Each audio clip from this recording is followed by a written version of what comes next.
Ladies and gentlemen, welcome to this afternoon's event, Political Implications of Ireland's Deepening Economic Relationship with China.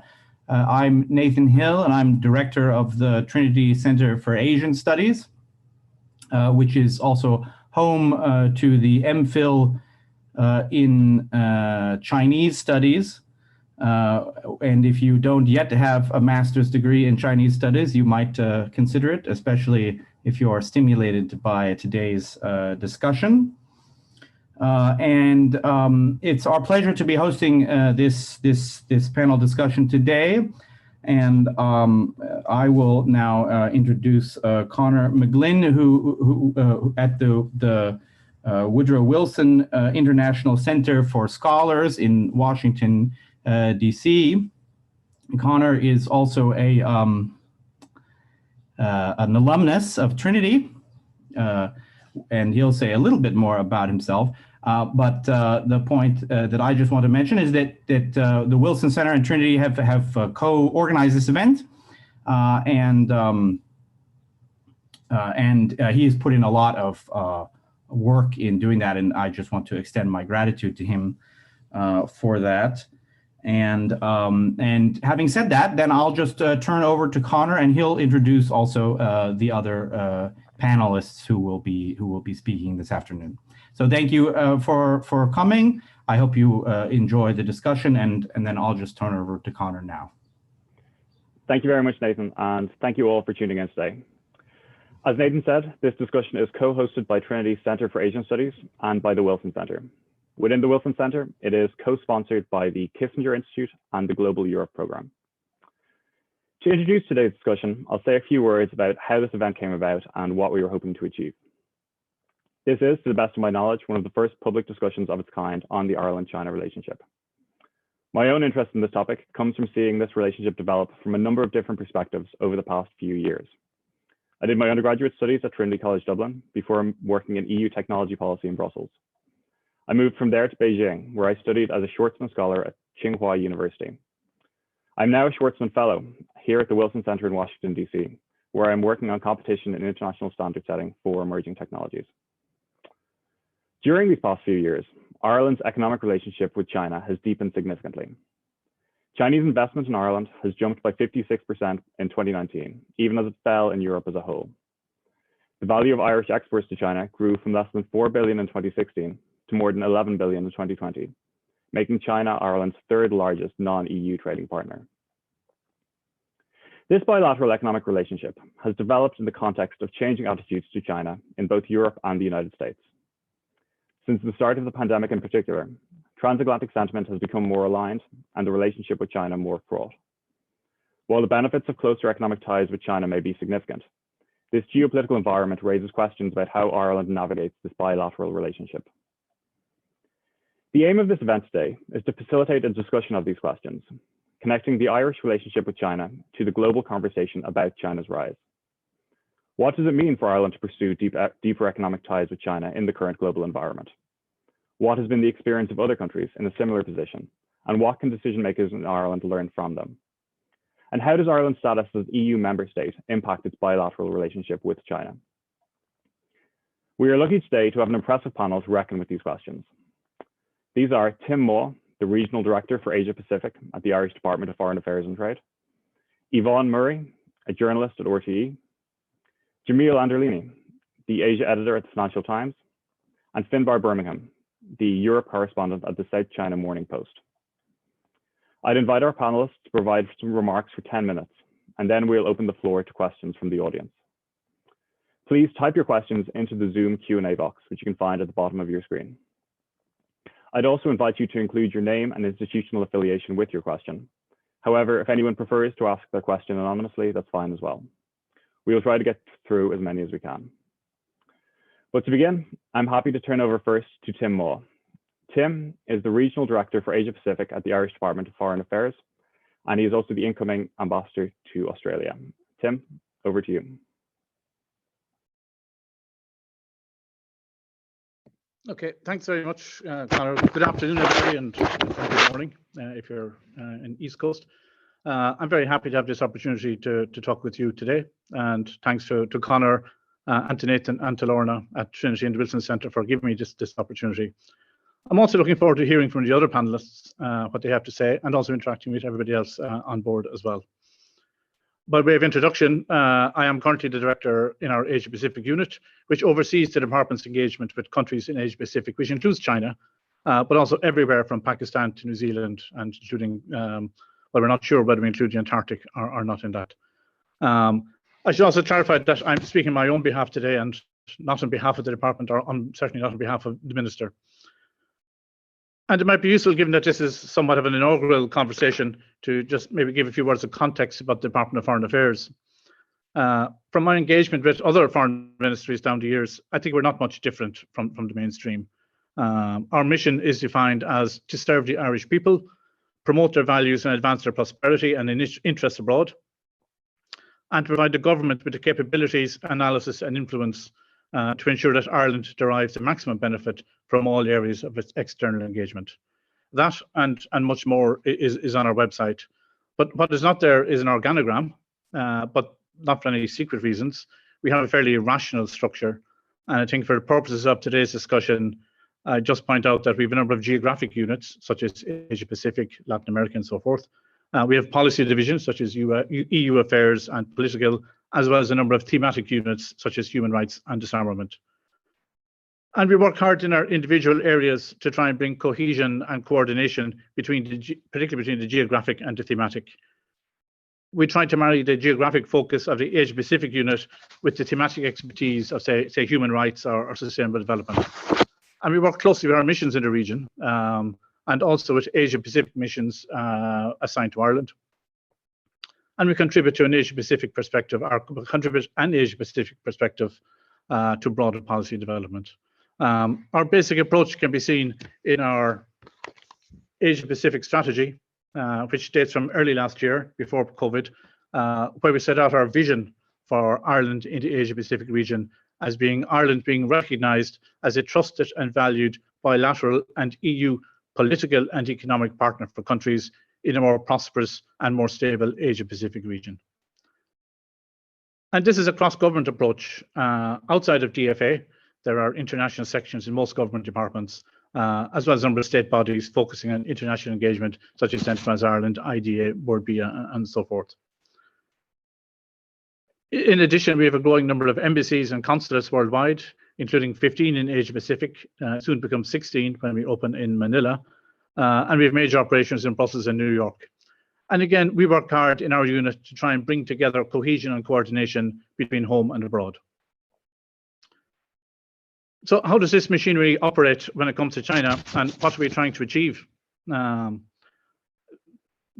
intro today, speaks of our attempt to balance economic and political considerations.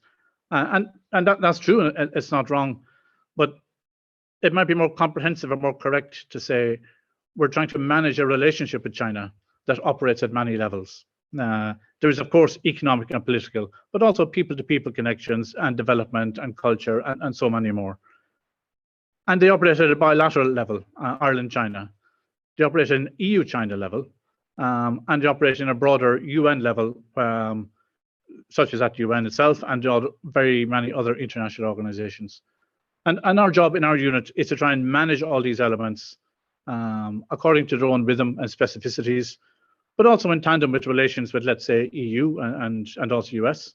Sometimes as part of a shared approach to the same question, and sometimes as part of a wider set of relations. These are not discrete items. They overlap and they interleave and interweave, which means that it's very difficult to take an all or nothing approach to some particular issue or to compartmentalize issues in relations to China. Which is not the same thing as saying, oh, everything is very complicated and very fuzzy. It's not. But almost everything is connected. And it is important to understand the implications of what you're doing, preferably before you do it. And again, I don't think this is a uniquely Irish approach, and it's not confined to relations with China.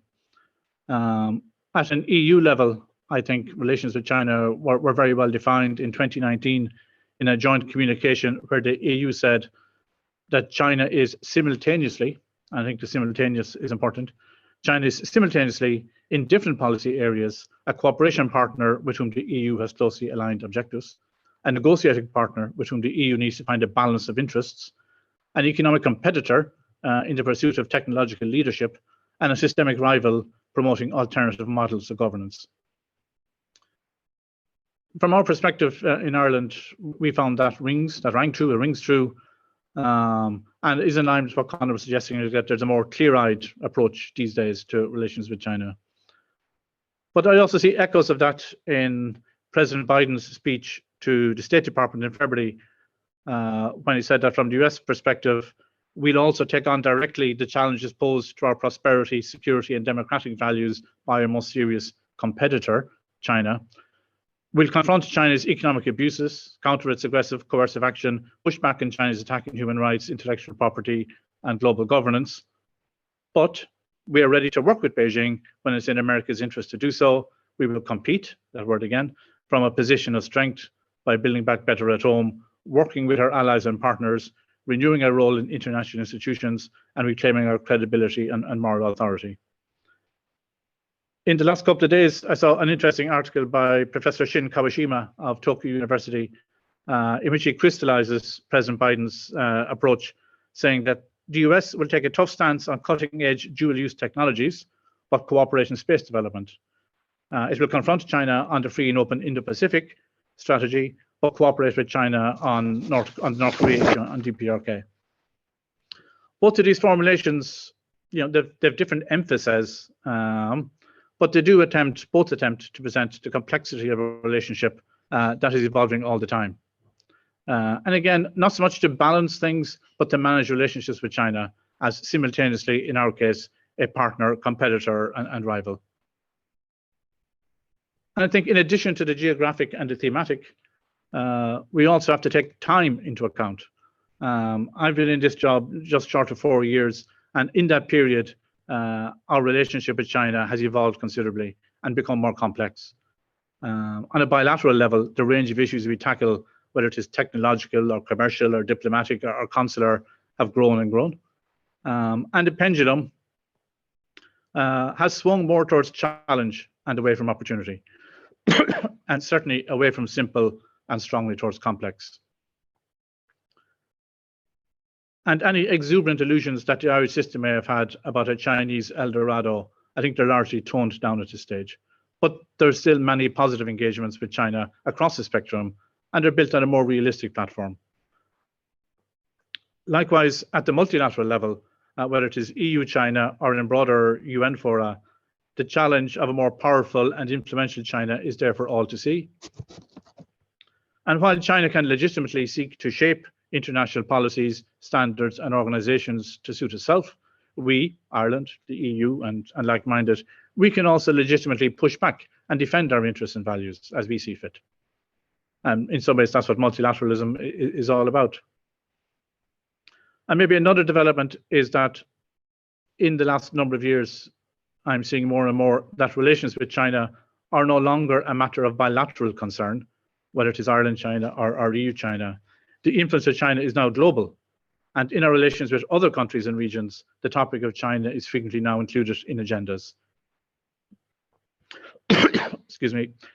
Can we make progress on Myanmar or DPRK without China? I don't think so. Can we fix climate change without China? I don't think so. Where is technology going? How do we improve supply chains? How do we implement the Sustainable Development Goals? What's the future of the Irish dairy industry? And many more questions. All of them have a Chinese dimension, not always the top dimension, but an important dimension. And for Ireland and for the department, we're working within that complex multiplayer environment, and we seek to protect and project our interests and our values to the extent that we can. On an operational level, this means analysing the merits of each issue that emerges or that we wish to introduce. It means trying to understand the Chinese perspective. It means taking into account the perspectives of others, EU and beyond. And then often working with like-minded countries, it means seeking to find a way forward in a manner that is effective and fits our overall strategy. And in doing so, a key challenge is trying to keep a degree of coordination across all the players here in Ireland. States are not monoliths, and in Ireland at least, We don't have a centralized command and control mechanism for foreign policy. Good idea, though. However, an advantage of a smaller system such as Ireland's is that messages can be transmitted and absorbed fairly quickly. And there is a general like-mindedness, which most of the time is a good idea, but not always a good thing.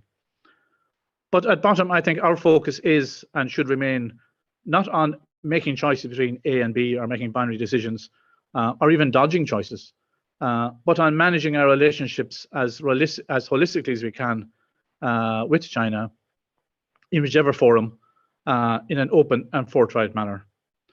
And that's why events like today's are very helpful. I think they help us ventilate discussions with a broader group of participants and allow us to share perspectives with others that can help us as we continue to tackle the many aspects of our relationship with China. I might leave it there and happy to take questions by and by. Thanks for listening. Great. Thank you very much, Tim, for those comments. Our next panelist today is Yvonne Murray. Yvonne is a journalist with RTE who has lived in and reported from China for a long time. She is currently based in Taiwan. And Yvonne, over to you.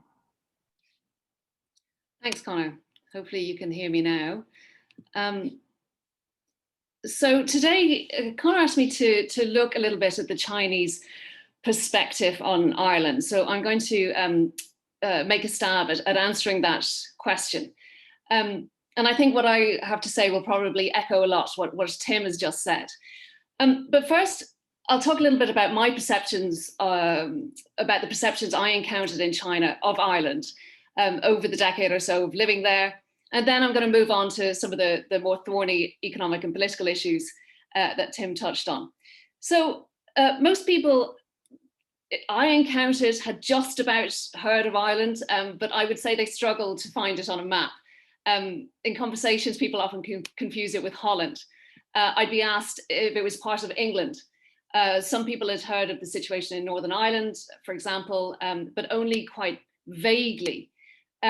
My favorite conversations in China were with people who asked me about the population of Ireland. And when I told them there were about 5 million people, people would laugh out loud and how small that was. They marveled at how such a small place could be an independent sovereign nation. And they were kind of really impressed that such a small country could make such an international impact.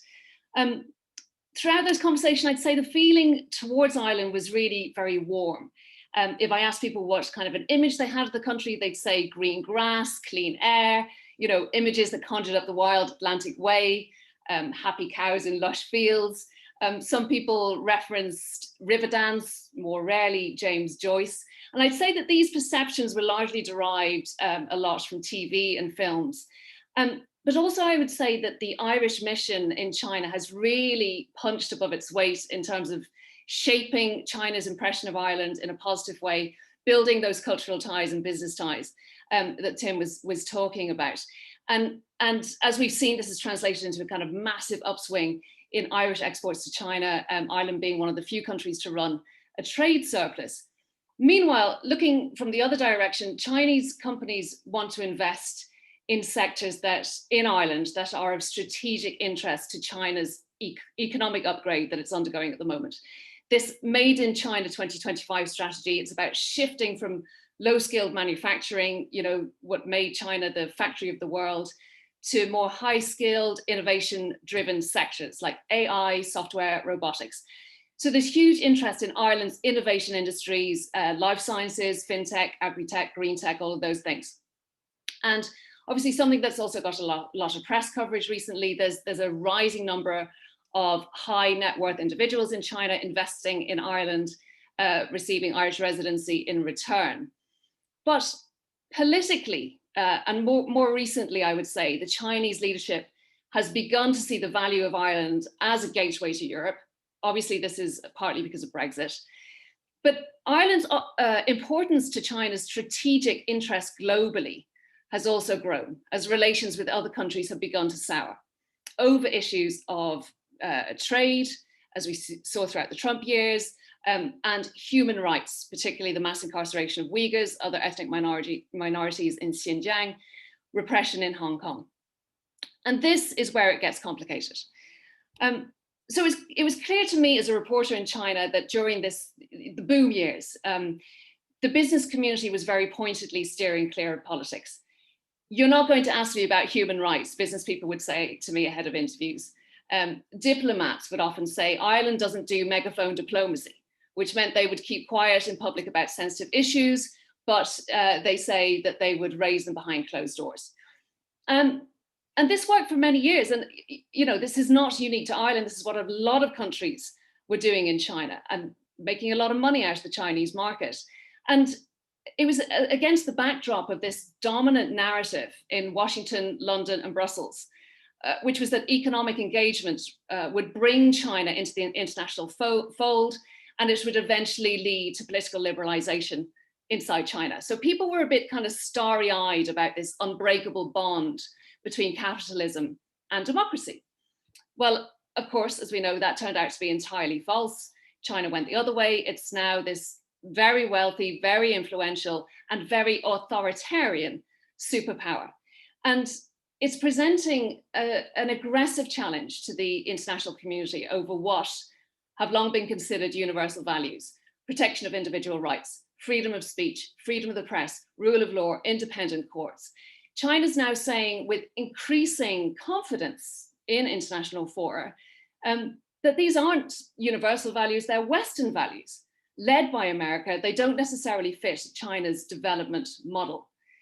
So instead, it's pushing to have its alternative authoritarian model of governance at least respected, and I think eventually given equal weight in international institutions.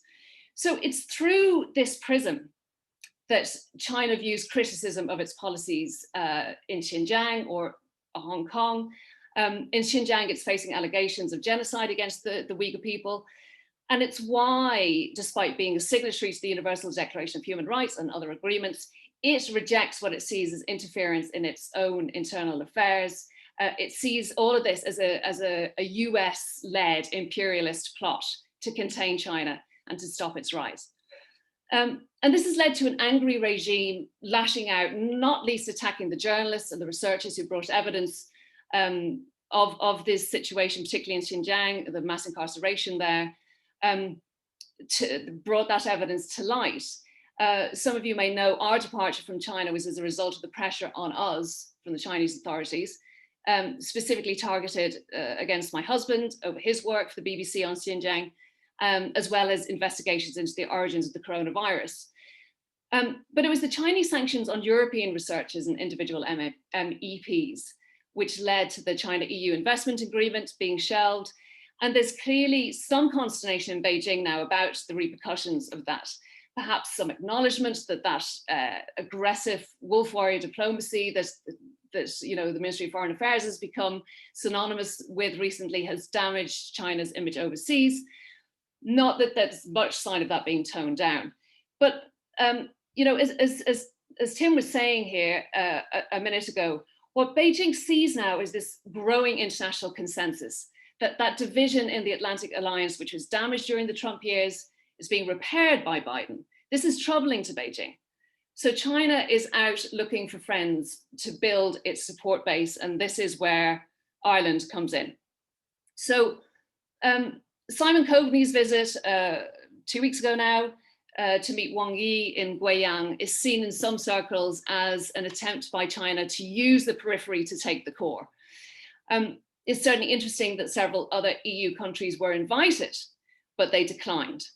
So Ireland ended up going alongside Hungary, which has been such a friend to China over the years that it's frequently vetoed EU statements, notably one in support of the protesters in Hong Kong. And I would say this visit certainly delivered a propaganda victory for China, with state media portraying Ireland as an example of a country which respects China's differences. In other words, one that's not going to openly criticize what it's doing in Xinjiang or Hong Kong. And in the Chinese coverage, notably, there was no mention of the ongoing detention of an Irish citizen, the aviation executive Richard O'Halloran, who's been held without charge in Shanghai for more than 2 years. A situation, as we know, that has sent shockwaves through the China-Ireland business community. But there was reference in the Chinese state media to the commitment by both sides to deepen ties in several industries. And one of those industries was aviation. But if you speak to people in aviation in Ireland, you'll know that the atmosphere has darkened considerably because of O'Halloran's detention. And there's a feeling that the Irish government is powerless to get him out, despite their friendship and this pragmatic foreign policy and the lack of megaphone diplomacy. And this makes people feel vulnerable in their dealings with China. It certainly has an impact on whether business people will be willing to travel to a country which openly engages in the arbitrary detention of foreign nationals. So I think the question for Ireland, and the question we're trying to answer today, is how it can act as a bridge between China and Europe, or as a consensus builder in the UN, when China, as part of the terms of its friendships with other countries, will demand silence over issues of concern to the international community, issues which are core to Ireland's foreign policy. Now, small countries like Ireland will know that criticism of what China considers its internal affairs will lead to retaliation from Beijing. Small countries, particularly vulnerable. Trade is frequently weaponized to punish countries that step out of line. Look what happened to Norway when the Nobel Peace Prize was awarded to the democracy advocate Liu Xiaobo. Salmon imports were cut overnight into China. Look more recently at Australia's treatment when they called for an independent investigation into the origins of the coronavirus. They've been slapped with very punishing trade tariffs. And of course, the more your economy is integrated with China's, the more painful that retaliation will be. Meanwhile, on the home front, back in Ireland, antipathy towards the Chinese government, partly because of the pandemic, partly over the treatment of the Uyghurs, and also because of the detention, the ongoing detention of Richard O'Halloran, antipathy is growing. The Irish paper, The Journal, carried out a poll recently. It showed that 84% of Irish people deeply distrusted the Chinese government. So I think the challenge that the Irish government is facing, trying to navigate this new global order in an increasingly polarized world, is really very, very difficult. I think Ireland is going to have to choose between this hardening international consensus, which includes Irish public opinion, which is very wedded to core values like human rights. So choose between that on the one hand and its friendship with China on the other. And I think we have to be practical about the fact that China will expect a choice at some point. We've seen it already with international firms operating in China, where they either have to accept that they're going to use Xinjiang cotton, which has been linked to forced labor, or they lose out on the Chinese market. These are some of the kinds of decisions that other countries and other companies will face. So having spent the past 10 years in this region, watching China's rise from a front row seat, I think that these really are some of the challenges that the rise of China has been posing. I don't think that there are any easy answers. I think, as a journalist, my job is to observe this and to pose the questions. I'll leave it to people in government to come up with solutions, but I think that the problems and the challenges are certainly extensive. I'll leave it there. Thank you very much, Yvonne. Our third panelist today is Jamil Anderlini. Jamil is the Asia editor at the Financial Times. He has extensive experience reporting on China, but he's also from New Zealand, a country that is also managing a complex economic and political relationship with China, another small country that is often overshadowed by a larger neighbor.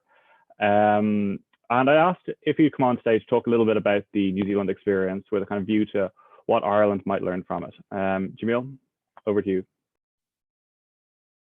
Thank you very much, Connor, and thank you for having me. And it's good to see Yvonne. I'm sorry you had to leave and go to Taiwan, but Taiwan's a nice place. So I really hope you're enjoying it there. So yeah, Connor wanted me, thank God, wanted me to talk about New Zealand and not about Ireland, because I would have had to do a lot of homework to say anything of any sort of mild intelligence on Irish, Sino-Irish relations. But New Zealand is where I mostly grew up. I've spent more time in China than I have in New Zealand actually these days, but I follow it quite closely, and we even report on Sino New Zealand relations sometimes. So the way I look at it, in many ways, New Zealand is a bellwether and a cautionary tale, I would say, for small, open, liberal democracies like Ireland, which are impacted by the global rise of China. New Zealand, I think, is regarded these days by both China and its closest traditional allies as the soft underbelly of the Five Eyes intelligence grouping and a weak link in the Western alliance. It's also regularly held up in Chinese state media by the Communist Party in China as a model of how to kowtow to Beijing. Regularly, I mean, literally on a regular basis, you have headlines saying, do like New Zealand does, isn't it wonderful? So when you look at Ireland's role in Europe and in relation to the UK, I think there is a similar dynamic. I mean, the same size of population, but also Ireland is seen, I think, in many ways as a bit of a backdoor to Europe and to the UK, especially after following Brexit. Now, New Zealand's policy, the current government likes to talk about a values-based independent foreign policy. In my opinion, that is rank hypocrisy. In fact, what New Zealand has these days is a vassal state policy towards China and a milk powder sales policy. That's effectively, if you look at what New Zealand's doing, in my opinion, that's how you could sum it up. It's become a really thorny political problem, actually, quite recently for the New Zealand government, because the position of the government and actually most politicians, this isn't a party-specific thing. This is almost all the politicians in Parliament in New Zealand. Their position on China is quite different now from key allies, such as the US, traditional allies, the United States, Australia, even the UK and Canada. And it's quite different, as Yvonne was alluding to, I think, in the Irish case. It's very, very different from the position of public opinion. Public opinion in New Zealand is relatively anti-American, but it's also very pro-human rights. I also agree with Yvonne that this problem for the New Zealand government is going to get much worse, because and I think Tim alluded to it a little bit too, this idea of choices between A and B. These are going to be forced. They are being forced on countries like New Zealand, like Ireland, and Tim mentioned, Ireland's not trying to dodge these questions. Well, the New Zealand government is absolutely trying to dodge these questions. The New Zealand Prime Minister and the New Zealand Foreign Minister refused to even accept interviews on the topic of China. The only time they speak about it, and they still get themselves sort of tied up in knots and in a bit of trouble, is at very stage-managed public events. I'm also reliably informed that the New Zealand government and New Zealand ministers, before they give any sort of public statement about China, will show the statement to the Chinese embassy beforehand, which I think is personally an infringement on sovereignty of a sovereign government, and seems sort of amazing to me. At an earlier stage, New Zealand's approach to New Zealand a few years ago, I would say, was characterized by, applies to the government and probably the general population, a combination of ignorance, naivety, and greed. That's really the sort of way to describe the approach towards China. Now it's one of overwhelming fear, actually, thanks in large part to the punishment that Australia has received for introducing foreign interference laws, banning Huawei from its critical infrastructure, standing by its main ally, the United States, and calling for an independent investigation into the origins of the pandemic. And it's quite interesting because Australia, actually, when you look at its trade statistics, latest statistics show that it sends around 40% of its exports to China. So it's the most trade dependent on China than of any country. However, most of those exports, the bulk of those exports, are iron ore and other raw materials that China just cannot shut off and can't get elsewhere. So Australia is in this fascinating situation where it's been effectively sanctioned, economically sanctioned. Trade sanctions have been placed on it by China, but its trade with China has gone up 33% in the first few months because the price of iron ore is soaring, and China needs because of its economic model needs a huge amount of iron ore to make steel and build stuff. So New Zealand exports about twice as much to China as it does to its second largest. China's its biggest export market. Its second largest export market is Australia, and China exports about twice as much to China as it does to Australia. But it's China only accounts for about a quarter of New Zealand's goods and services exports. However, and like Ireland, New Zealand does have a big trade surplus with China. But however, the big difference is that everything that New Zealand sells to China, China can get from somewhere else. It's milk, it's beef, it's meat, and it's timber, and it's things like this. So New Zealand is actually in a much more difficult position today than Australia is, because it sells smaller volumes, obviously, than Australia, and things that that China can get anywhere else, many other places.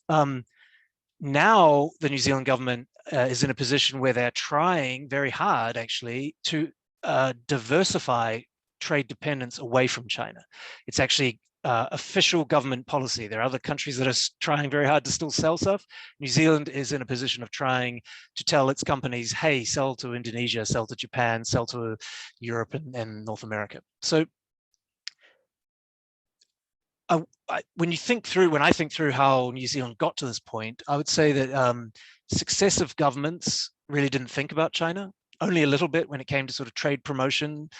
New Zealand has vanishingly few China experts in the government or in the foreign ministry or in the whole country, frankly. So there hasn't been much of a focus on this. I think the most studied language in New Zealand by far is French. Chinese comes in at about 4th or 5th, and it's still minuscule numbers. So people study French and Spanish and Japanese and German, and almost nobody studies Chinese. When it comes to the security and intelligence community, which I think now is very, very, very focused today on China as their top priority now, but up until only a couple of years ago, they were, as in the rest of the West, they were overwhelmingly concerned with terrorist threats they thought were emanating from the Middle East, even though New Zealand was basically not affected at all by that. But that was very much because of the overwhelming focus of the Five Eyes intelligence sharing arrangement. That was New Zealand's main focus, trying to find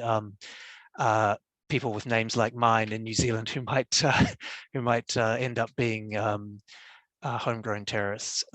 So there was this very strong desire to take advantage of Chinese growth, and then a desire by the main political parties to tap into the voting power of a growing Chinese diaspora.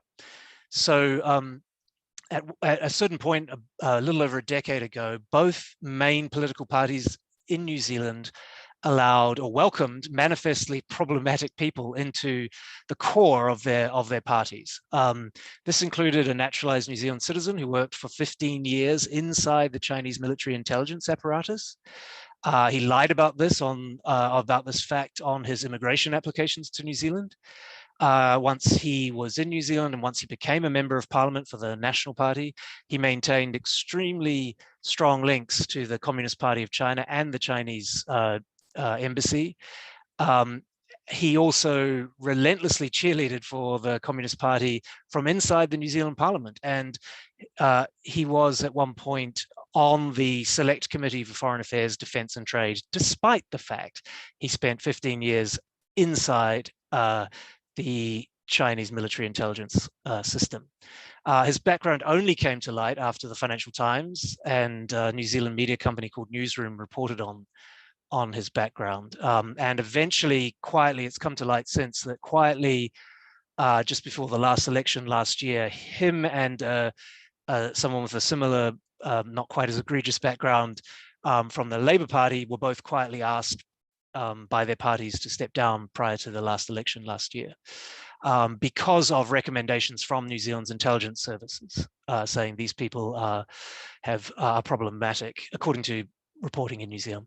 So the Communist Party, Chinese Communist Party, for its own reasons, has really ramped up its influence and interference operations in Western countries in recent years.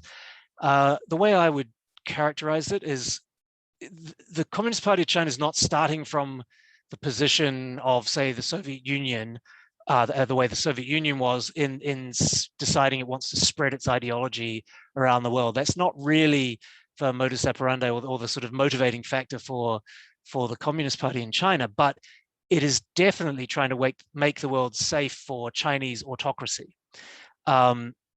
And if you listen to Xi Jinping on a regular basis, he's identified, and the Communist Party have identified, universal liberal values as their most important enemy. And they now, I think it's quite clear, are trying to take this fight against their main enemy global. You have the United Front Work Department, which is very powerful and very influential and very alive and active around the world. And I think these influence and interference operations really began initially in trying to influence the diaspora in particular. So the Communist Party of China remembers history quite well, especially revolutionary history, and they know that Lenin, Sun Yat-sen, Ho Chi Minh, Deng Xiaoping, Zhou Enlai, all of these people were sort of formed in the diaspora communities, these exile communities, and they brought revolution back home. So Beijing is really trying, or initially their attempts of sort of operating in places like New Zealand and Australia were really trying to just sort of quiet and control a bit the diaspora communities there, so they didn't sort of reinfect China itself. But I think, as in many multinational companies, I think in Ireland you get something similar, but in Australia, New Zealand especially, many multinational companies will start a marketing campaign or launch a new product in like a New Zealand because it's an English-speaking small market, low investment overheads, and you can then see if it works there, and if it works, you can roll it out to America or UK or Canada or Australia. I think in a very similar way, China has sort of tested out some of its influence operations in New Zealand. And seeing having a look at what works. So for example, most sort of influential former politicians in New Zealand are on boards of Chinese state banks. Many diplomats have positions that are well paid and basically sinecures. These people are then, of course, incentivized to, at the very least, say nothing bad about China or critical of the Communist Party's actions in New Zealand or elsewhere, and at worst, they're sort of encouraged very much to say very nice things. I won't get too into it, but there are huge, in the context of New Zealand, political contributions to all major parties that have been given by Ministry of State Security and United Front Work Department cutouts, quite well documented and quite shocking actually in the scale. Lots of cooperation. So the other problem we have in the West in general is media is very weak and getting weaker. And in the case of New Zealand, it's extremely weak and extremely desperate for cash. And in many cases, they've set up cooperation agreements with Chinese state media, and also taken huge amounts of advertising from state-controlled Chinese companies. So now we're in a position that where the New Zealand government is actually publicly repudiating its most important and longest-standing allies. It's distancing itself from the Five Eyes arrangement, it's lecturing Australia about being more diplomatic and nice and friendly and quiet about and towards China, and finger wagging at America, which is a bit harder since Trump is gone, but and also going great lengths not to say anything that might offend Beijing because it's scared of being punished. The very last thing I'll say is I want to give a little shout out to a Wilson Center fellow, a woman called Anne-Marie Brady, who is one of the top global experts in the phenomenon of Chinese external propaganda, influence operations around the world, polar issues, and various other things. And I would say that the only reason actually we have some visibility into the extent of some of these trial programs that the United Front Work Department of the Communist Party has been floating in New Zealand. The only reason we know about this is because of Anne-Marie Brady's amazing work. She just happened to be in New Zealand, despite being a global expert in these topics, and she's from New Zealand. I think New Zealand's extremely, extremely lucky to have her. But at the time she started raising these issues and drawing attention to them, she was vilified, ignored, scorned by New Zealand, by the elites, by the establishment. And I think more worrying to my mind, is that not every country, many countries will not have someone who is such a global authority on these particular issues and brave enough to sort of come out and draw attention to these, because the personal cost is, for someone like her are quite high. So I'll stop there. Thank you. Great, thank you so much, Jamil. The final member of our panel today is Finbar Birmingham. Finbar is the Europe correspondent at the South China Morning Post. He has reported for quite a number of years from Hong Kong and has just moved to Brussels, I believe, 2 weeks ago. So we're glad you are over your jet lag and can join us here today.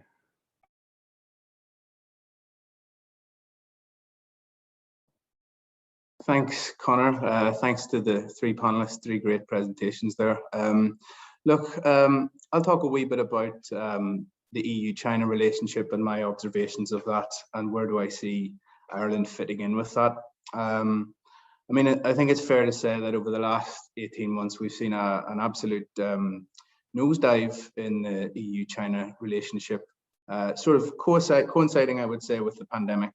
Not surprisingly, obviously, the origins of the virus itself, but also China's mass diplomacy behavior didn't go down very well in large parts of Europe. At the same time, you've got all the long-standing issues that I think Anne-Marie mentioned with China's economic model, trade and investment stuff, which have been huge issues down the years. But the human rights issues coming out of China, the persecution of Uyghurs in Hong Kong, in Xinjiang, and obviously the crackdown on democracy movement in Hong Kong. All of this has served to really install a pretty dark sentiment towards China in Europe. And I think it's far behind the United States, but it's certainly moved the needle. And I would say that particularly in the last 6 months, we've seen a real deterioration. If you think back like December 30th, so 6 months ago almost, you had Xi Jinping, Angela Merkel, Emmanuel Macron, EU leaders, Michel and von der Leyen, all on this video call concluding the EU-China Investment Summit. It was a great photo opportunity, all smiles, and all the rhetoric was about how this is a new sort of chapter for EU-China collaboration and so on.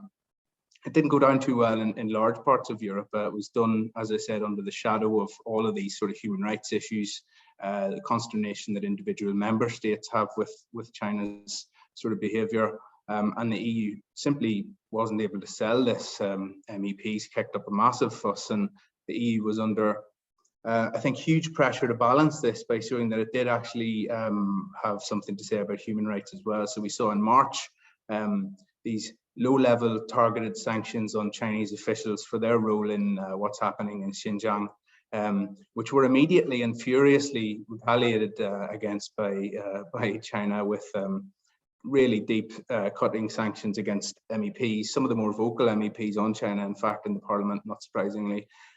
Diplomats, the entire political security committee at the EU got sanctioned. And you know, the effect of this was to scupper the deal. The MEPs kicked up another fuss and voted in Parliament, voted to refuse to debate it and to even discuss this deal while the sanctions remain in place. And of course, China is not going to remove these sanctions on EU people while this is all going on. So what we've got to at the moment is a situation that's drastically different even than 6 months ago. This week here in Brussels, well, next week actually, we're going to have Joe Biden in town for the EU-US summit. He's going to be in the UK this weekend for the G7 summit, and then there's a NATO summit on Monday. And China is going to be at the heart of all of these discussions. So from signing a deal with, or concluding a deal with China at the end of December, the EU now is expected this week to come out and support this move that the guys mentioned, to call for an independent investigation into the origins of the coronavirus. And that to me is a bit of a sort of a sea change. It won't go down too well in Beijing for sure. You know, as the other panelists said, this was one of the reasons why Beijing lashed out on Australia, because they put their head above the parapet and they asked for this investigation. And so where does Ireland fit in with this? I mean, based on what everybody else has said this as well, Ireland seems very content to fly beneath the radar, as do many small nations when they're dealing with China. And if you think of Ireland in the context of other European countries, it certainly is far behind on its sort of journey with China than, say, even comparably sized countries in the European Union. Some of the, I suppose, agitators, you would say, are those who really maintain and support tougher lines on China, the likes of some of the Scandinavian countries. Yesterday, we saw Finland release this new government action plan to sort of try and take a tougher line on human rights and on economic coercion and so on, intelligence issues, security issues with China. The Baltic nations, Estonia, Lithuania, Latvia, have for some time now been to the forefront of calling for a harder line on China within the European Union.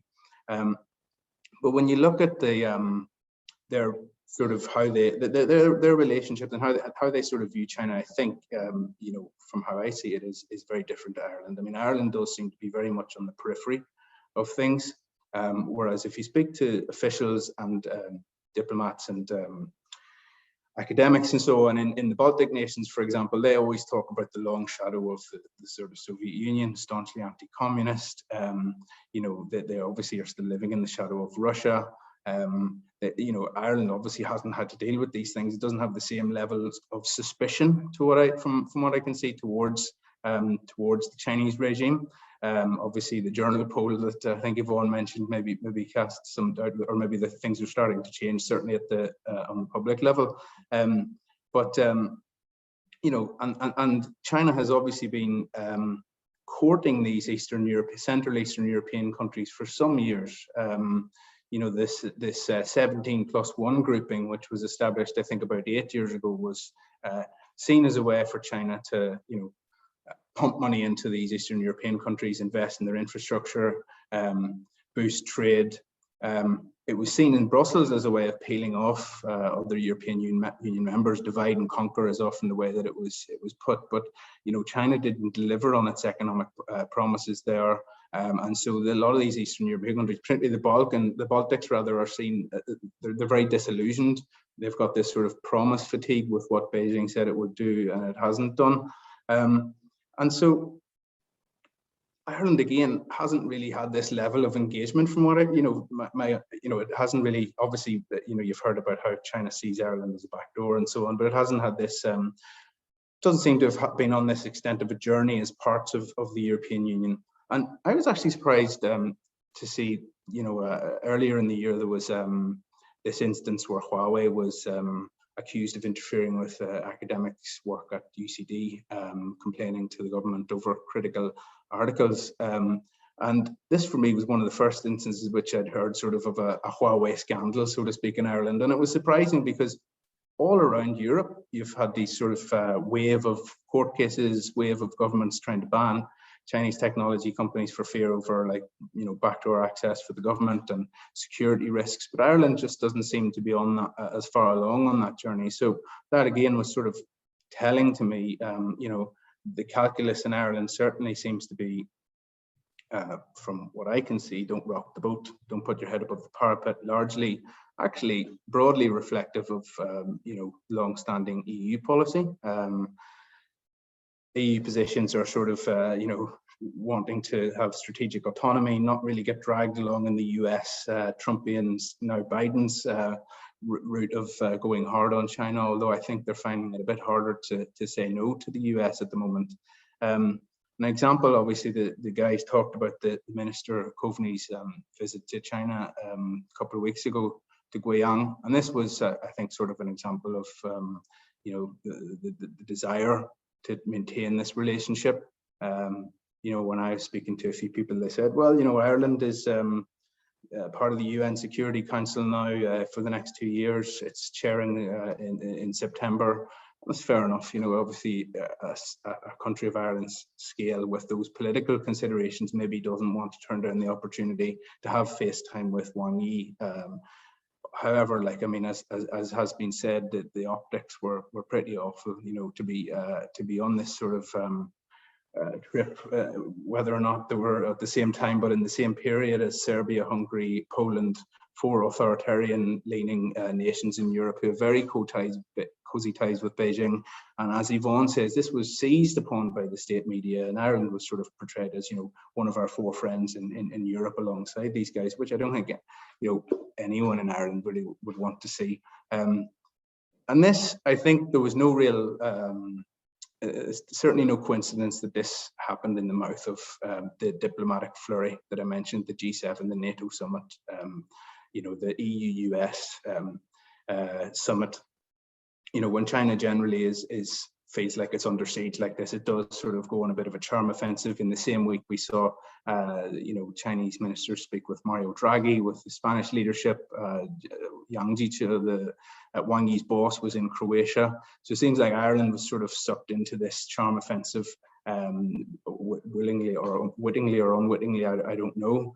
This pattern of outreach which China does seem to embark on.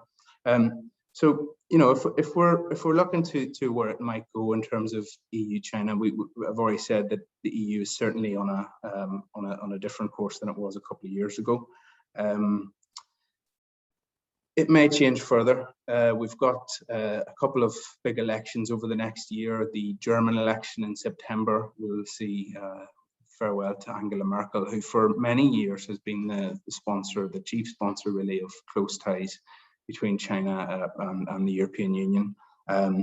It looks like there's going to be big changes. The Green Party, if you look at the most recent polls, would be the minority partner in a coalition with the CDU. But whether they're minority or whether they're the majority, they will certainly insist on human rights issues, on environmental issues, taking a more primary role, perhaps at the expense of the commercial considerations. This might be something Ireland has to think about as well. If Ireland is sort of tagged on to the EU centre ground, or the main, the mainstream EU in EU policy towards China, if that's going to change over the next couple of years, then it may well be that Ireland is sort of pulled along with it.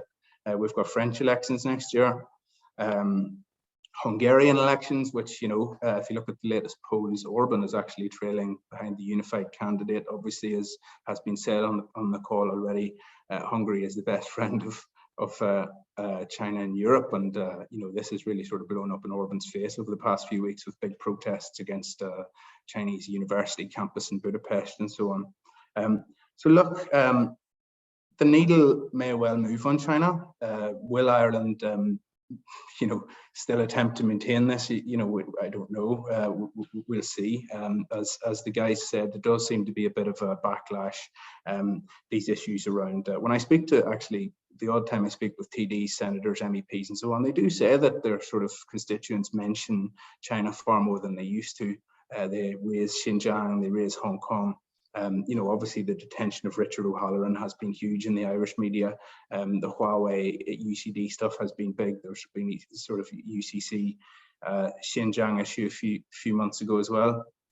So look, I think the direction of travel in Europe is quite clear. Things won't be the same as they have been.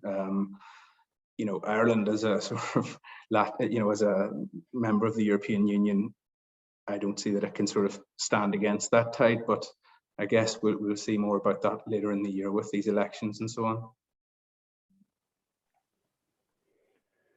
Great. Thank you very much, Finbar. And thank you to all the panelists. They were very enlightening comments. We're now going to start the Q&A section.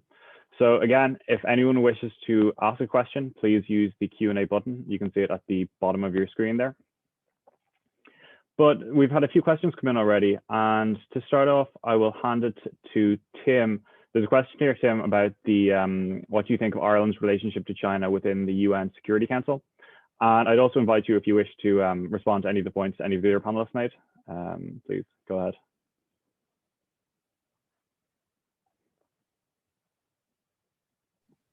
Okay, thanks very much. Certainly very interesting inputs. Hang on 1 second, I just killed the Q&A. I can see what I'm doing. And each individual item, mentioned by each of those speakers, yeah, there's validity in it all. And certainly, if you look at direction of travel, I think that's well recognized.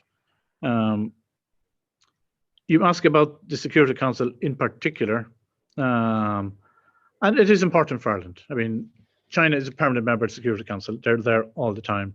Ireland participates in the Security Council every 20 years, if we're lucky. It'll be 20 years before we stand for election again. And it is important to us as an item of foreign policy. It's important to us as an item of national identity that Ireland stands with the P5 and with the other member states in the United Nations and stands up for Irish political interests and values. And China is an important part of that. There's quite a few mentions from the other speakers about the minister's visit to Xinjiang, which was an important opportunity for the minister to have, as you call it, FaceTime with Wang Yi on important Security Council issues, not stuff necessarily happening in September, although there's a little bit of that, but issues that are current and live today. In the same period that he was speaking with Wang Yi, he also spoke with all the other P5 foreign ministers, foreign secretaries, and so forth. So it's as part of an ongoing program. And certainly you could interpret the company being kept in Xinjiang as being a little bit unusual. But the fact of the matter is the arrangements made by the Chinese for visits at the moment are largely driven by COVID. Minister Wang Yi has to serve time well, A, no visitors can go to Beijing.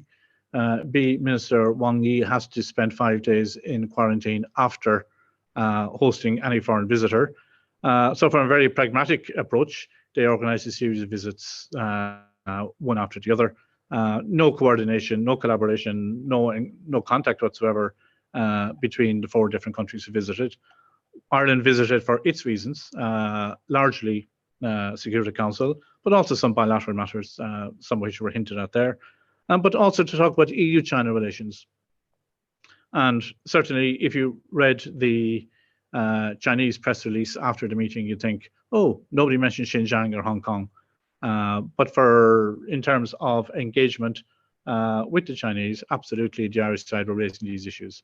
And this goes back a little bit to maybe some of the other points raised by the other panelists about how loud should Ireland be and how frequent should Ireland be speaking on issues of values.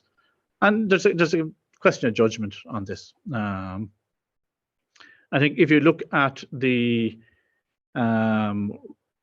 debates in the Human Rights Council, in the General Assembly, even in the Oireachtas, there is frequent discussion, debate on Xinjiang, Hong Kong in particular, not the only issues, but those two in particular, and particularly over the last, let's say, 18 months, 2 years, where Ireland is very forthright in how it sees things happening in both places. Statements have been issued by the minister on other occasions. All of these things, we say our piece. We say our piece in line with what you would expect from a country like ours, and we say it directly to the Chinese, and we say it in multilateral fora. And this is what we think is the way to tackle these issues. The term megaphone diplomacy is sort of thrown about quite a bit, often by the Chinese saying they deplore megaphone diplomacy. And that's their perspective.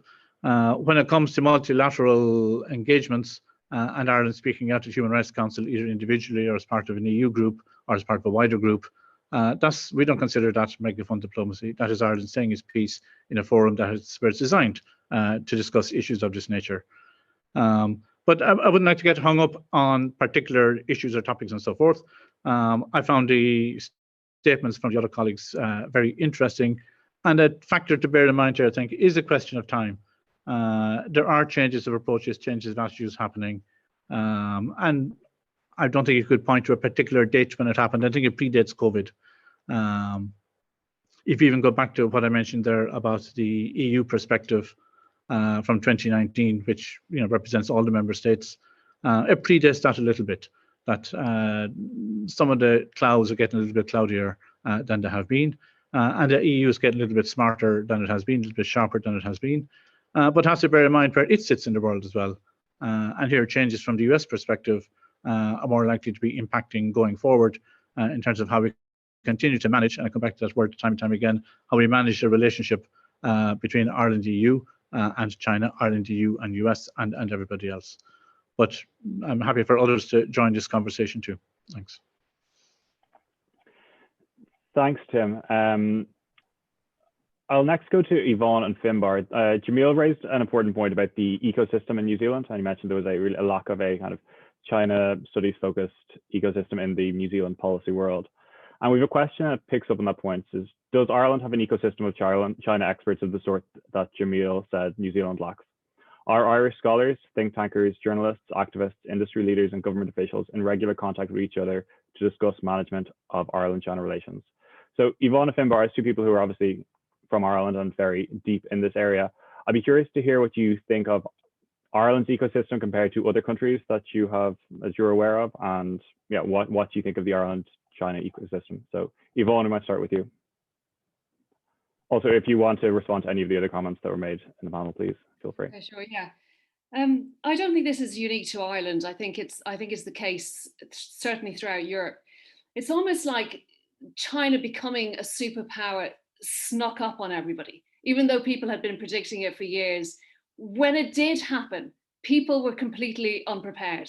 And I think that speaks to the ecosystem. And there's definitely a severe lack of China expertise. In Ireland, certainly in my industry, perhaps in academia, I'm less in touch with that. And it was always surprising spending time in China and then going home. And I don't just mean in Ireland, I mean in the UK and other countries in Europe as well, just how little collective knowledge there was about China, about its growing power, about its growing importance on the world stage. And you do have to wonder, where are the China experts? Where are the Chinese speakers? Where are the people who are, being brought up from a young age to study this new reality and to understand it? I think we owe, our own countries that, and we also owe it to the world to have a better grip on what's changed here. I think we're all kind of still living in the 20th century in this kind of Cold War mentality. I think we're behind the times. But another point on the media that Jamil raised there, this is so true. I mean, there's no money in our media. There's nothing. So I was the last Irish journalist in China. There's nobody left anymore. Nobody can afford to set up a bureau in China. It's expensive. You need to put money behind it. You need a massive amount of funding. Papers in Ireland this year are lucky to stay afloat. They're lucky to have their journalists in Ireland, let alone across the world. So this again is a major knowledge gap. It's going to affect how Irish people understand China. It's going to affect bilateral relations. It's hugely important. I think that's something that really needs to be addressed as a media ecosystem. You're like, what are we going to do about China coverage? Because we don't have anybody specifically for Ireland at the moment. And I don't know the answer to that. It needs more money. It needs more interest. And I think it's really, really important. And I'm not sure that the government has really begun to understand how important the media is to this relationship as well. Finbar, would you like to come in here on the media or the ecosystem point? Yeah, I would sort of echo what Yvonne said, particularly about expertise. And you're right. It's not just Ireland. It's Europe. I was warned when I moved from Hong Kong by a fairly prominent economist. Says to me, you need to be careful when you move to Brussels, because everybody's going to want to talk to you about China, but nobody's going to know what they're talking about. So you've got a situation where there's a lot of interest in the topic, and there really isn't the expertise to join the dots. What you often get is, particularly in parts of Europe, is almost like repurposed Soviet Union experts giving their views on China, which is quite dangerous because it's not the same. They're very different beasts. And when I speak with diplomats, particularly in Hong Kong, like when they were talking about even speaking to their home missions, whatever, in their capitals, even they were saying in their capitals, the people weren't listening to what they were saying. They were sort of getting overruled, or they didn't have the intelligence that they would have liked in their capitals. So it's not just in the research world; it's also at government level. I would say a lack of China knowledge. But one thing I would say is maybe a warning is like. I don't know how you resolve this, but the last thing you want is like people just sort of, because it's expedient to be a China expert and to be a China hawk and to be a China watcher, everybody these days seems to want to be seen as a China watcher. So you're seeing a lot of these sort of Johnny-come-latelys who really don't know what they're on about. You know, putting their hands up and writing op-eds and so on. And actually, you get a lot of this in the European Parliament as well. You know, because it's a sort of bandwagon, people jumping on it. But if you actually ask them a few questions about why do you feel this way, what is your sort of journey to get to this point on China, there's really nothing beneath the surface. So I do agree with what Yvonne said about a lack of expertise in the in the media. I think there's focusing on the EU-China relationship, there's a handful of people here in Brussels. There's somebody in the UK that I know of. I think there's somebody in Frankfurt doing it as well, but it's also fairly nascent territory. But yeah, I mean, how do you encourage media to start hiring in this space?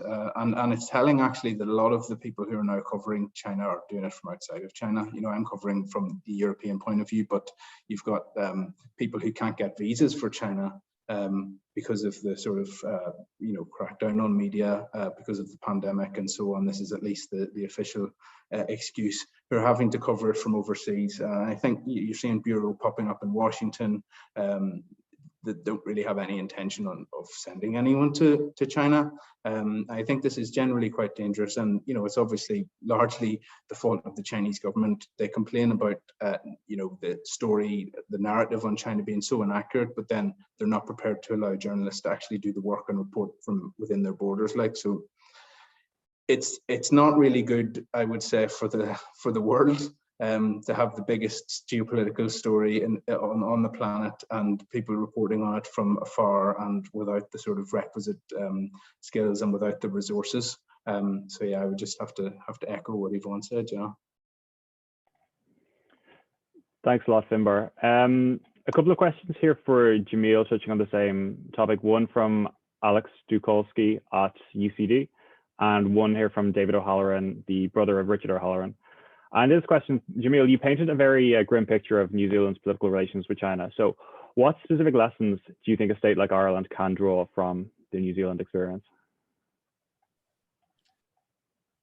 I would say, first of all, don't become overly reliant from a trade perspective on any country, but especially one that weaponizes trade for political uses and for, to punish countries for what it regards as political mistakes.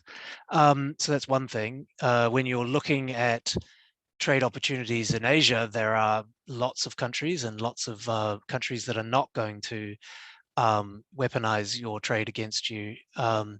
It doesn't mean you shouldn't trade with China, you shouldn't invest if the opportunities are there, but just be aware as a company, as a country, that there are very large risks involved. And many times as a company, those risks are out of your hands. Even as a government, you look at the case that Yvonne mentioned of Liu Xiaobo and the Nobel Prize. The Norwegian government was really blindsided by that. I mean, you can have public figures, you can have media organizations in your country write something about Taiwan or the Dalai Lama, and that can affect your state-to-state relations, and it can impact your companies, and it can be completely outside of your own remit, or your own actions. So that's one thing. And then invest in expertise, invest in people who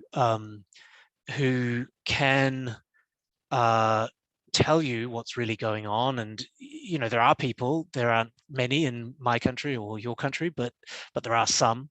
And I remember about 10 years ago, my old professor, who is a China expert, I would say, he mentioned to me he'd recommended to the government of the day that they set up a special unit, just one or two people inside the Prime Minister's office with a bit of China literacy, a bit of China understanding. Like this is, just as an advisor, say, okay, well, here are the pitfalls, or here, just as a policy shop inside the highest levels of government. And they laughed at him. They thought it was ridiculous. Oh, we know about China. We sell them lots of milk. It's awesome. And so I think from the New Zealand experience, you long before you are in a position where you are out of sync with your allies, where you're out of sync with your own public, as a government, get literate, get some understanding. That would be my advice.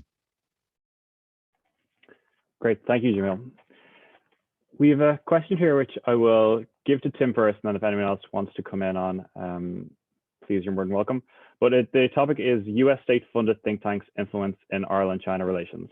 So this is from Kiri Paramore. She is Professor of Asian Studies at University College Cork. And she says, in discussion of Ireland-China relations over the past few months, the Irish public sphere has witnessed an unprecedented level of intervention from foreign foundations, notably those funded by the US government. Examples of such organizations which have hosted public events on China and Ireland in the past few months include the German Marshall Foundation, the Victims of Communism Memorial Fund, the Woodrow Wilson Center. Do panel members think it is appropriate for the US government to intercede through its funded think tanks in Ireland's relations with another country in the domestic public debates around it? And I think obviously as I'm sitting here in a US think tank, it is a appropriate question to put to you. So Tim, if you'd like to start off.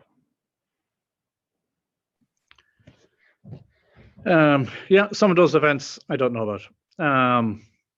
But I mean, one of our avenues to improve our expertise, and you can see that the ecosystem that you're speaking of is not as deep or as broad as it might be in Ireland or other countries as it should be, is having events.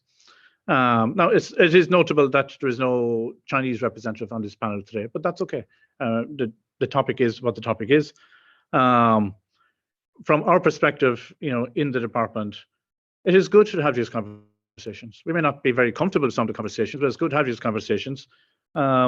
We receive inputs and documentation and reports and information and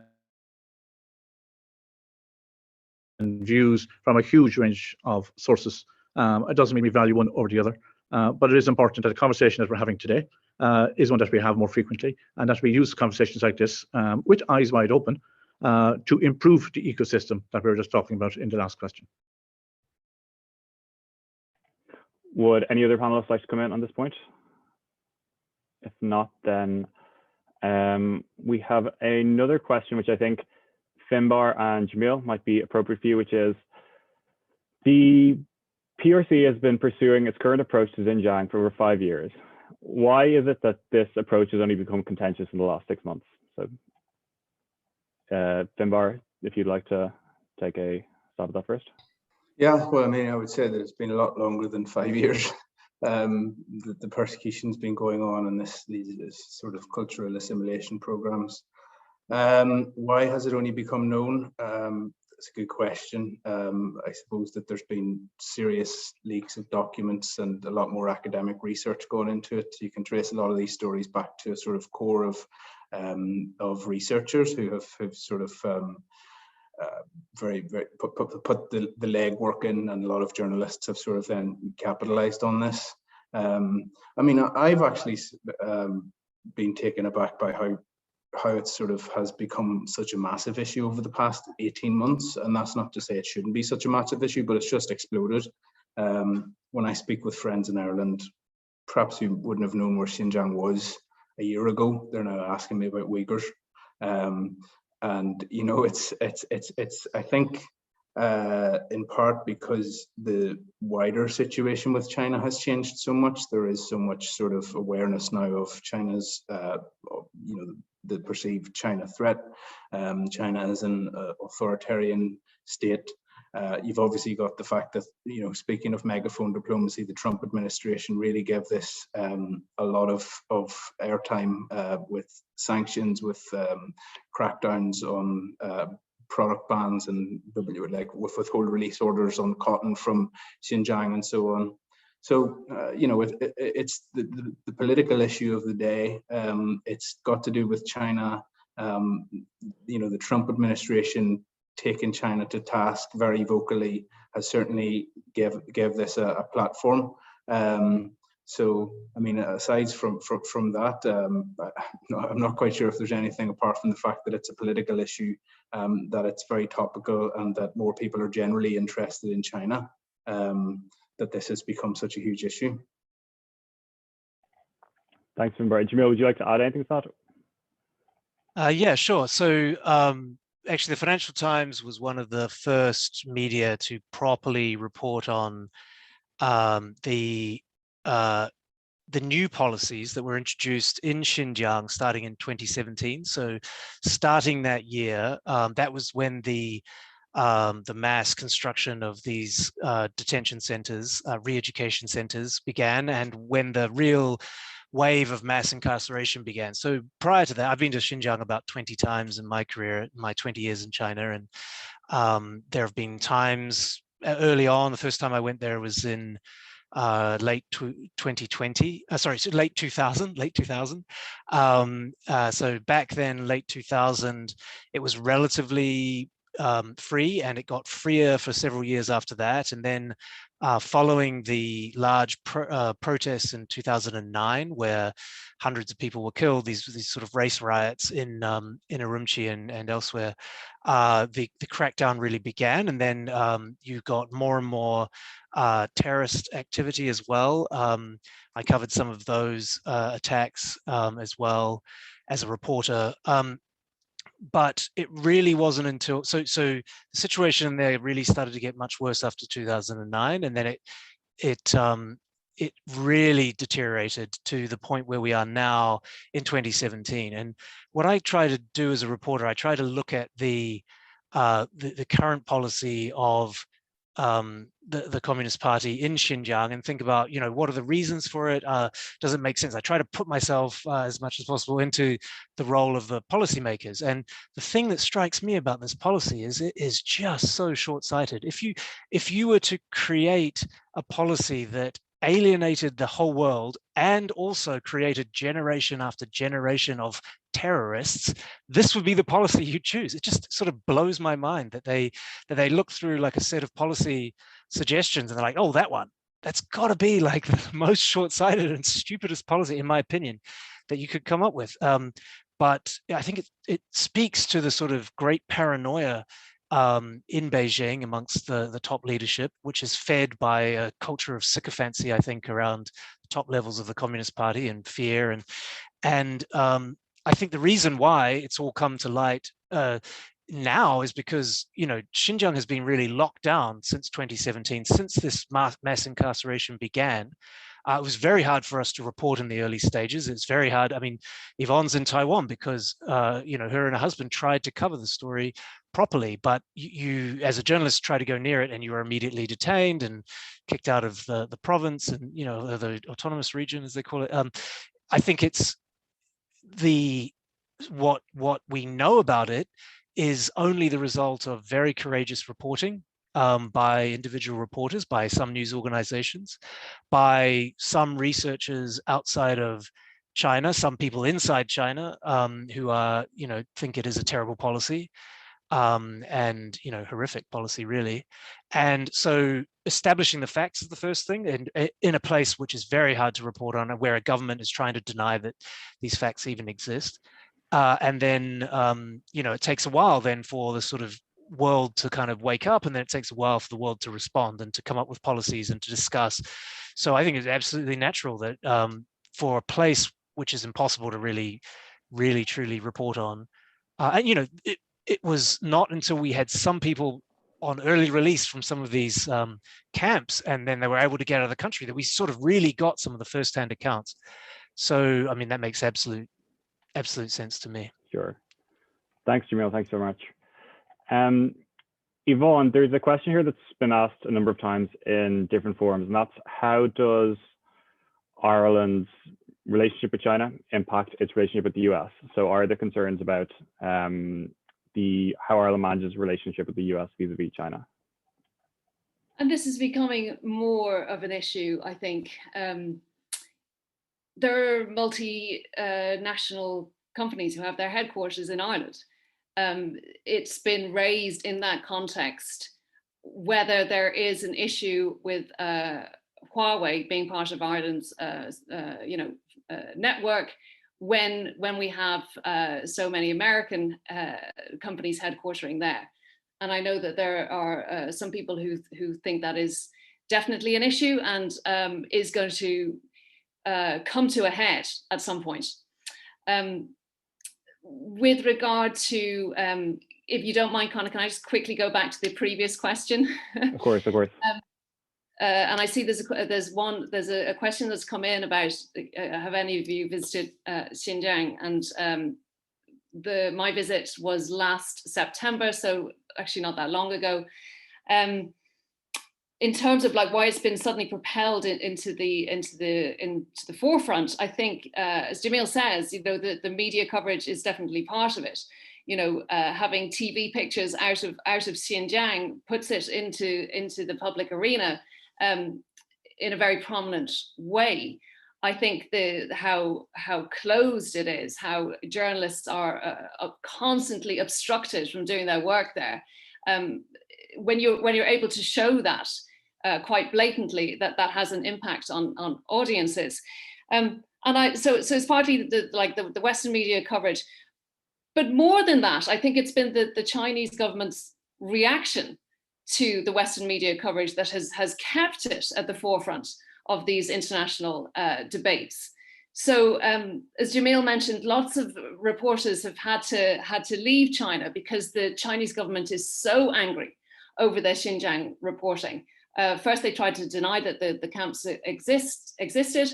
Then when they admitted they existed, they pretended that they weren't about, you know, rounding people up because of their religion or their ethnic minority, simply to re-educate, and set about in a very deliberate way trying to delegitimize the Western media reports and the researchers who had brought information to light about what's going on there. And I think that reaction has really helped to perpetuate people's interest in this topic.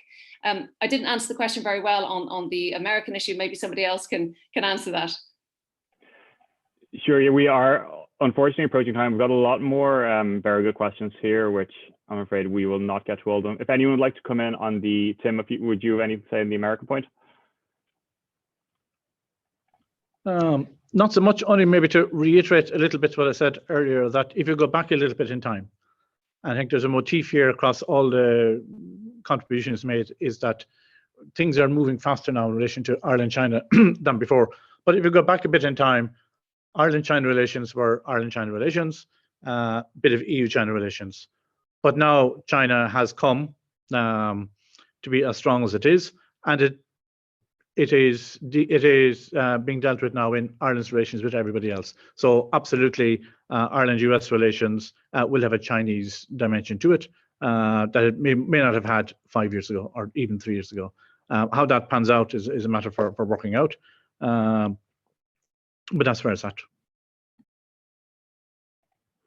Thank you very much, Tim. And yes, I'm afraid, unfortunately, we're just about to come up to time. So to finish off, I'd like to go through the panel one more time so people can give just 1 minute of last thoughts, but guided by the question of, we made the point that there's very much an inaugural conversation on this topic, and that, you know, building the ecosystem, bringing this conversation forward is very important. So if panelists could give their view on where they think the conversation on China and Ireland should go to close it out, that'd be great. We'll go in reverse order. So Finbar, if you'd like to go first. Yep. I'll just really quickly say on and it sort of brings in that last question about the US. I think Ireland sort of may be in a situation where, you know, the US and the EU are both going down a different route with China than maybe would be liked, maybe not the same balanced relationship that has been pursued. With the case of the Biden administration, when I speak with European officials, they certainly say that he's harder to say no to on China than Trump was. You know, Trump was obviously very hard line, but he wasn't multilateral. He didn't have that same engaging rhetoric. So I think what we might see is that Ireland is sort of pulled along by changing policies in the two superpowers in the West, essentially the United States and the European Union. As for where it should go, I mean, it's not really my place to comment on that, but I do certainly feel like the global geopolitical situation will change to such an extent that Ireland may be forced to change along with it. Great, thanks, Finbar. Jamil? Yeah, I mean, my only contribution would be to say that you should have more discussions, and I think you know, should it's good that you're raising this issue for an Irish audience. I think one of the participants made about this being organized by the Wilson Center is somewhat valid. I think that, you know, Ireland should be having this conversation with Irish people of Chinese descent, and with you know, some of the diaspora community, but also you know, really paying attention to this, because obviously China now impacts everywhere and everyone. So it's good that you're doing this, and I hope you can do more once you're back in Ireland as well.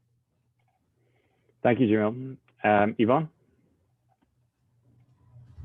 Yeah, I think that's a really important point. I think having these conversations and bringing in the Chinese diaspora in particular, I think is essential. I think one of my biggest regrets having left China is losing that human connection. I think that's really important in trying to report this really important country.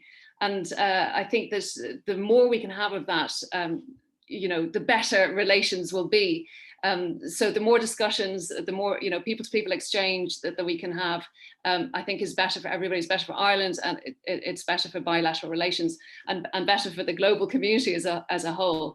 And just to reiterate the earlier point of engendering that China expertise in each of our societies is really important, but that has to start quite early on.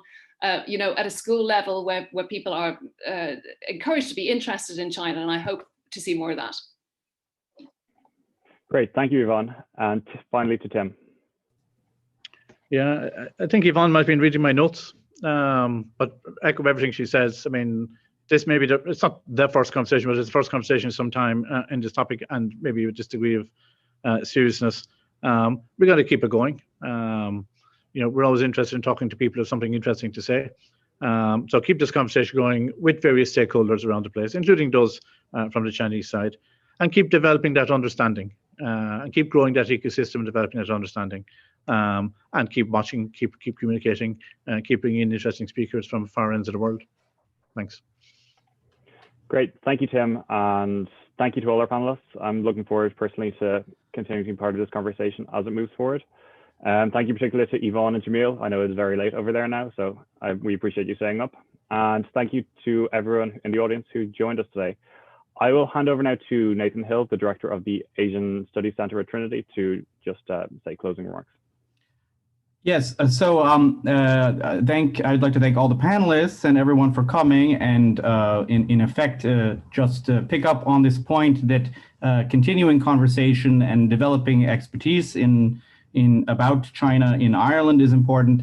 And with that, I would just like to make members of the audience aware specifically that on the 22nd of September, we'll be having another panel discussion about the use of internment as a technique of governance that will include a discussion of what we've been seeing in Xinjiang, but also other historical and geographical examples. And also throughout the Michaelmas term, we will be having some talks about the history and current developments of minority nationalities policy in the PRC. And then in the spring, things about the history of communism in East Asia, and specifically the Chinese Communist Party. So hopefully, if you've enjoyed some of the things, the discussion today, and feel like you agree that an ongoing discussion about China and its policies is important, that you'll join us for some of those events as well. So that's all from me, and just maybe end once more by thanking everyone for coming, and I hope you enjoyed this afternoon or this evening's, depending on where you are, discussion.